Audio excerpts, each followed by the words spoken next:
Every revolution starts in the minds of the people. Arm yourself for the war of ideas. Take back your life. Take back your liberty. Tom Mullen talks freedom.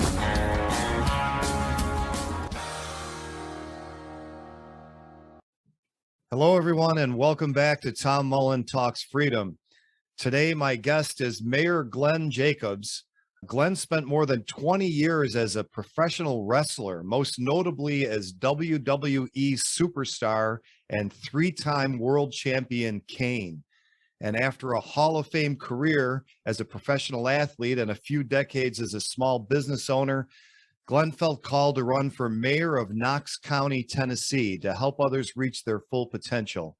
In 2017, Glenn answered the call to serve and was overwhelmingly elected mayor of Knox County in 2018. He's running for re-election this year in 2022. Glenn, welcome to the show. Thanks, Tom. I appreciate you having me on. I know you're tired of talking about it after the majority of your first term was dominated by it, but we've got to talk a little bit about COVID because I think it's useful for people to find out what's going on in different parts of the country. Some people are still under mask mandates and very heavy restrictions. Others, it's like this never happened. What's Tennessee and what's Knox County like in February of 2022? We're a lot like Florida in that at this point, we don't have any restrictions and no mask mandates or anything like that. We went through our spell. It's a long story. I don't want to get in the weeds, but unfortunately, a lot of the decisions that were made were out of my control as far as with restrictions and with mask mandates, things that I never would have done and I fought against. But unfortunately, in that area, my authority was very limited as to what I can do. Right now, we're actually dealing with the federal government, though, inserting itself in Knox County policy. A federal judge back in September of last year ordered Knox County schools a universal mask mandate at all Knox County schools, thanks to a lawsuit that was brought by families of 4 students with special needs. That still stands right now. And of course, it's caused a lot of issues within our community and really just showed when we think about activist judges and legislating from the bench, that's what this was. Our school board had twice voted down mask mandates, and the judge, using the Americans with Disability Act, really expanded the purview of the Americans with Disability Act and said that the schools were violating the act because these 4 youngsters had special needs that made them more at risk from COVID. And of course, tragic, they're more at risk from every other respiratory virus as well. So I don't see how this can even end if that's the logic that we're using. But for the most part, we've trusted people here in Tennessee to exercise their own judgment as to how they want to take care of themselves and how they deem is best for them to stay safe and healthy. So during 2020, when just about everybody was locked down, there were a few exceptions. In Tennessee, how much came from the governor and how much control did you have for the listeners out there? In Tennessee, the counties are run by a mayor. So we think of that in New York as the head of a city. We have county executives. Although where I live in Niagara County, we have something that's like the Articles of Confederation, and that all we have is a legislature, and the chairman of the legislature is the de facto executive. But you're the executive of your county. Did you have any control during 2020 over what the restrictions were? For us here in Knox County, that's a very interesting question because we have a unique situation. We have 95 counties in the state of Tennessee. 89 of them are basically state Department of Health. They answer directly to the Commissioner of Health. But there are 6 counties, the larger counties, that have their own health departments and have their own public health officer. And they actually make their own policies. So the governor had some things that he did under executive order, but for the most part, in the 6 counties, they got to dictate what happened. And here in Knox County, it was determined by our law department that the board of which is appointed, confirmed, they were actually recommended by their various professional bodies and then confirmed by county commission. The Board of Health actually had legislative authority which ended up with there are 9 people on the Board of Health, including me, but ended up with a lot of 8-1 votes on business restrictions, on mask mandates, and those sort of things. Last year, though, in late April, the governor rescinded his executive orders, basically giving the Board of Health that authority, at which point the authority reverted back to me. And the only thing we had left at that point was a countywide mask mandate, which I lifted before even the end of the day was out once the governor took that action. So again, it was very strange, and every county was of the 6 counties that were independent of the state. I think each of them actually had different ways of doing things. In Hamilton County, the mayor basically had control the whole time. And a lot of that was due to interpretation of state statute. Public health statutes are very murky. And of course, so are the emergency powers statutes, because no one ever expected a state of emergency that would go on and on. And that was all revisited actually in the last legislative session of the governor can still issue a state of emergency. I can't remember exactly for how long it is, but in order to extend that, he does have to confer with the legislature, which he did not have to do previously. I will say that Governor Lee, he was pretty light with what he did. He did issue a stay-at-home order, which I was vehemently opposed to, but only kept it on a week or two and then lifted that. And then otherwise, like I said, he was pretty light with what he did. And to everyone's, I guess to be fair to everyone, early in the pandemic, no one knew what was going on. Okay. And of course, where I am politically, I'm going to make certain decisions, but I also do understand that it was very scary, and people, I think, were acting in good faith to make the best decisions that they thought they should. I always worry about government overreach. That's top of mind for me. So of course I saw this as an opportunity for massive government overreach, is what it did turn into. But for people like Governor Lee, it wasn't a matter of having to seize all his power and hold it. I think he actually did do what he thought was right. And then as soon as he saw that he could lift it, or that overreach side kicking in, he kept what he did very light compared to many other places around the country. That's really interesting news just in and of itself, because I'm in New York and our stay-at-home orders went on. And even after that, the restrictions on businesses. So it's just very interesting that, number one, what state you live in mattered. That's supposed to be the way it is in the United States. That's why they call it a federal government, not a national government. But really, the county you live in. And as of right now, believe it or not, up here, we still have a statewide mask mandate. It's a second one that was reinstituted. But I'm in Western New York. So there's 8 counties in Western New York. I'm in Niagara County. The city of Buffalo is in Erie County, where I lived most of my life before I moved to Florida and then moved back. But in any case, of those 8 counties, 7 of them have formally announced they're not enforcing the mandate. And when you drive around and go shopping, and there is no mandate in those counties. I had to drive down to Erie County, unfortunately, for a wake for a former teacher. And I see people walking down the street with masks on outside. So it's incredible how much difference it can make.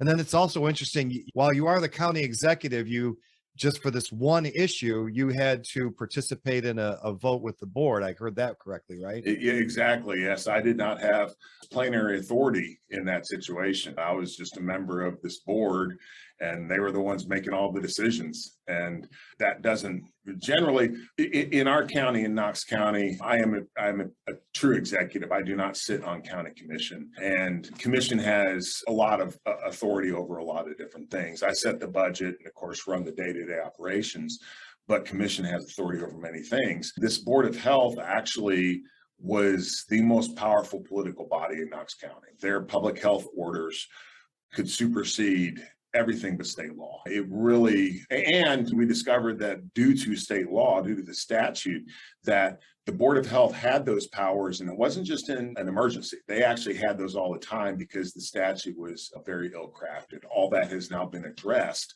at the state level, thankfully. But you can imagine that was a wake-up call for a lot of people, and they realized that, hey, even after COVID goes away, they can still one day decide to do things like ban sugary drinks. They would get sued, but they could even decide, hey, gun violence is a public health crisis in Knox County, and they could make moves that would infringe on the Second Amendment. That again, that was a wake-up call for a lot of people over how poorly crafted the state law was in this situation.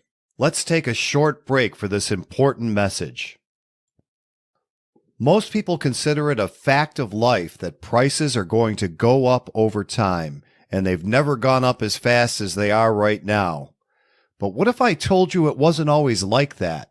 That for over 100 years, prices went down in America even as the economy became more productive? Well, it's true. And as much as we like to blame the president when the economy is bad, presidents really have very little effect on our modern economy. The real culprit behind not only price inflation, but the constant booms and busts we suffer is the Federal Reserve System. My new book, It's the Fed, Stupid, is an appeal to Americans across the political spectrum to stop focusing on things that don't make a difference and start focusing on what does. Whether you're worried about constantly rising prices, wage stagnation, increasing wealth and income inequality, or the massive expansion of the government's size and power, they can all be traced back to an institution the powerful would prefer you ignored. Download a free copy of my new ebook, It's the Fed, Stupid, at itsthefedstupid.com and find out what you should really be fighting against. And now, back to our episode. Yeah, I think we found out how wide open all our state constitutions are over these past 2 years because we have so much focus on the federal government and the fact they're supposed to have enumerated powers, but they get around all of those. But the states don't have that. They can pass any law they want if it doesn't violate the Bill of Rights, supposedly. And going back to Governor Lee, again, the Emergency Powers Act is wide open. And thank goodness we had a decent person like Bill Lee in office, because if we'd had someone like Gretchen Whitmer or Andrew Cuomo or Gavin Newsom, we could have been in the exact same situation those states are in. And your county has Knoxville, so that's a fairly large city. How different is Knoxville now, or was it then during the height of the restrictions, as compared to the rest of Knox County? Yeah, Knoxville being a large metropolitan area tends to be much more left than the county as a whole and the outside areas of the county. So there were more restrictions in the city as far as, there were things in the county that just, they were on the books, but no one is really going to go out and do anything about it. In the city, that was taken much more seriously. And then also the city had mask mandates in city-owned properties. Once we didn't have to, I didn't have those in county-owned properties, things like that. So yeah, there was a difference between the city of Knoxville and the areas of Knox County outside the city.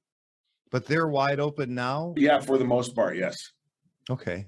Yeah, and in fact, now the latest legislation, Tennessee actually passed the strongest COVID legislation to protect individual freedoms of any place in the country. And it is actually illegal for any government entity to issue mask mandates for their property. It is also the only person now who can issue public health orders is the governor. Like the mayors can no longer say, hey, this is what I'm going to do.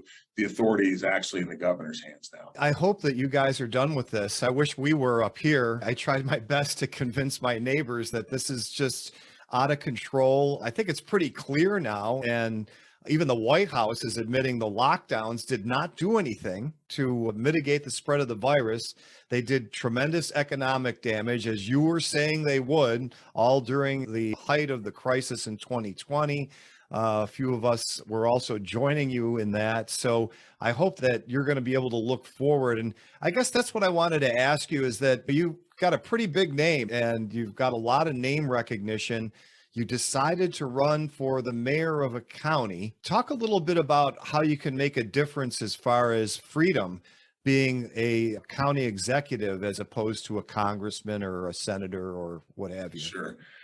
I think you can actually have a lot more impact at the local and state level than you can at the federal level. I love Rand Paul. I love Thomas Massey, but they're one voice in Swamp. And there are other people that I think are pretty good as well, but they're fighting the battle every day. And it's good that they're fighting it, but nevertheless, they're very limited in what they can actually accomplish. But at the state and local level, you can accomplish quite a bit. And as you pointed out earlier, we saw that. Okay, compare Florida to California, compare Tennessee to New York, completely different. It's almost like we're living in two different countries now. So you can make a huge difference. Here in Knox County, my influence as mayor actually goes well beyond Knox County because we are the largest county in the eastern region of Tennessee. So one of the things that I was really proud of, and thank you to people like you too, who understood the arguments that I was making and supported those arguments. But I was actually talking to a district attorney general a couple counties away from us. And he told me that because of what I was saying in Knox County, because the arguments that I was making in Knox County, his office would not prosecute violators of public. Not only was I able to hopefully do some things that Knox County, despite having this Board of Health, was making the decisions. I think that I was able to rein some of that in, but then in other places, people looked to us and to what I was saying, and it had an influence on them as well. And frankly, now, as we look at a post-pandemic, we have people flooding to Tennessee. We have people flooding to Knox County from places like California and New York. And I really think what we're seeing is an exodus of people who have conservative, maybe libertarian beliefs, and they're uncomfortable in these places that have just gone straight blue and hardcore left. And they're coming to places where people think like them. I've had multiple anecdotal examples of that happening. And our economy is doing really well because of that. And there's really a lot of energy here. And where you look at some parts of the country, and it almost seems like they're in for a really bad time coming up. It feels like we're on the launch pad to do some great things here in East. And talk a little bit about where the leverage is for a county mayor, county executive in making the county free. We're not going to get the roads privatized or the water system from being communist, but what can you do? Is it zoning? Is it business regulation? What does the county have control over that you can really make? Taxes. We haven't had a property tax increase in Knox County in 26 years. We will not have one as long as I'm mayor. In fact, I think we're going to be able to cut a tax in this upcoming budget. Okay, so taxes is one thing. How you do business, okay? Say with our codes department. Again, I can't just say, because there's these rules on the book from the state, I can't just say, hey, do whatever you want. But I've told our codes people, and this is really, I think, an attitude that permeates now throughout our departments. We're not there to play gotcha, okay? We're there to help people through the process. So anytime that I hear that something has been held up because of an inspection and there's a lack of communication, that's a problem. And everybody's well aware of that. So those situations are fixed very quickly. When we talk about zoning and those sort of things, they're not really under my purview. One of the things I talk about is our zoning is outdated. And what that's done, though, is that's prohibited areas where the infrastructure is there, where we should have like more high density growth, more retail, more commercial. We can't do that. So I'm pushing to open those things up. Second Amendment, we are a Second Amendment sanctuary county. So again, that's very important. We actually have a private fire department in Knox County. We have almost 500,000 people. The city does have their own fire department, but we have a private fire department. We also have a private ambulance service. Show me another big metropolitan area in the country that has that. There are a few, but not many. And that's something that I've really fought to keep in place. A lot of folks think we need a countywide fire department, and they think it's just going to cost a little bit. And I'm like, it's going to cost a heck of a lot more than you guys realize. And also just finding public-private partnerships so that the government isn't always shouldering the entire burden on things. I'm okay in many cases with looking at capital projects and saying, okay, we can do this, but a private organization, a nonprofit, they need to do the operation of whatever that is. And we've been able to do that with hospitals. We've been able to do that with other nonprofits. So I think really it is a philosophy, and you're exactly right. There's a lot of things that in a perfect world, I would be like, we're not doing that. We're getting out of that business. Can't really do that. But I try to find ways that at least we can get the private sector involved and we can lessen government's involvement in it. And also, you've got those sets of things you can affect as the county mayor, but you also make the point, go run for your state legislature and don't try for Congress. There's just too much big money, unfortunately, that's going to be against you. But it's realistic to get elected to your county legislature or your state legislature, and then you really can start to, with other people like you in place, make a difference. And it's not all about me. East Tennessee we're a conservative, I would argue, somewhat libertarian area. So it's easy for me because people think like I do. I couldn't be county mayor where you're at because I would be driven nuts. So it really does depend on where you live as well and finding those opportunities where you live. So you got an election coming up. Is November? Is that when they do it in Tennessee? No, actually, my primary will be in May and then general election will be in August. Oh, okay. So what kinds of issues are going to be on the table in the primary and in the general election? Taxes are perpetually on the ballot in the way of candidates because you definitely have folks that we need more of this, we need more of that. We have these grandiose ideas of stuff that we want to do with other people's money. So again, my stance is very hard on taxes. We're not going to raise taxes in Knox County. And we're fortunate because of our sales tax revenue and just organic growth. And frankly, we don't need to. Okay. We just don't need to. And this idea that we have all these great projects that people want to do and spend your own money on them. Okay. But taxes, and we do have some infrastructure needs that we are addressing and going forward. We have to be smart about that. I mean, we can't just throw money at stuff. Mental health is a huge issue here. I think it is across the country. And we're working actually with nonprofits and the hospitals and the state on a project that I think is really going to help. Homelessness has become an issue in Knox County. And it's always been an issue in the city somewhat, but now it's actually spreading to the county. Again, I don't think that that's necessarily unique to Knox County. I think that's true across the country. So, some of these issues, when we look at them locally, we think, oh my gosh, this stuff is happening. It's happening everywhere. And of course, jobs. One of the ways you keep taxes low is you make sure that people have good jobs so they don't need all these government services. And so we have revenue coming in, frankly. So it's all those things will be stuff that'll be talked about. And then some of the national stuff will be inserted into the race. But I'm fortunate Knox County is 65% Republican and 35% Democrat. So, my message resonates with the people of Knox County. That's what's really important. In my case, misery doesn't love company. So I'm glad you're down there. I can't benefit from any of the things you're doing, but at least I know somebody is. So I want to wish you the best of luck in your upcoming elections and congratulations on the great job you're doing. I hope we'll be able to talk to you again soon. Thanks, Tom. And again, thank you for your support and just spreading the message of freedom. That's so important nowadays. And you really are doing great work. So I appreciate you. Thank you.